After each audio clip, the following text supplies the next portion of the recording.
ഓരോരുത്തരുടെയും ജീവിതത്തോടുള്ള കാഴ്ചപ്പാടും അവരുടെ ജീവിതാനുഭവങ്ങളും എല്ലാം വ്യത്യസ്തമാണ്. അതുപോലെ തന്നെയല്ലേ ഓരോരുത്തരുടെ രുചികളും. എൻ്റെ രുചികളിൽ എനിക്ക് ഏറെ പ്രിയപ്പെട്ടതാണ് ഈ പൈനാപ്പിൾ കറി. പൈനാപ്പിൾ കറി ഉണ്ടാക്കുമ്പോൾ തന്നെ എൻ്റെ മനസ്സിലേക്ക് ആദ്യം വരുന്നത് എൻ്റെ ഫ്രണ്ടിൻ്റെ അമ്മയാണ്. ആൾ ഞങ്ങൾക്ക് വേണ്ടിയിട്ട് ലഞ്ചിന് നല്ല അടിപൊളി രുചിയിൽ പൈനാപ്പിൾ കറി ഉണ്ടാക്കി കൊടുത്തയക്കാറുണ്ട്. അതുപോലെയൊക്കെ ഉണ്ടാക്കാനാണ് ഞാൻ ശ്രമിച്ചിരിക്കുന്നത്. അപ്പം അതിനായിട്ട് പൈനാപ്പിളെല്ലാം അരിഞ്ഞ് വൃത്തിയാക്കി അതിലേക്ക് ഇഞ്ചിയും ചെറിയുള്ളിയും കാന്താരിമുളകും വേപ്പിലയും ഉപ്പും ആവശ്യത്തിന് പഞ്ചസാരയും കുറച്ച് വെള്ളവും ഒഴിച്ച് നല്ലപോലെ പൈനാപ്പിൾ വേവിച്ചെടുക്കണം. ഇനി ഇതിലേക്ക് നമുക്കൊരു തേങ്ങ അരപ്പ് വേണം.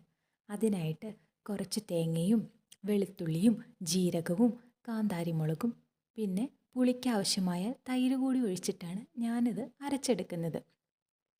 പൈനാപ്പിൾ വെന്ത് വന്ന ശേഷം ഈ അരപ്പ് കൂടി അതിലേക്ക് ചേർത്ത് കൊടുത്ത് നല്ലപോലെ തിളപ്പിച്ചെടുക്കാം. പിന്നീട് കടുകും വറ്റൽമുളകും ഉള്ളിയും കാച്ചി ഒഴിച്ച് അടിപൊളി പൈനാപ്പിൾ കറി റെഡി.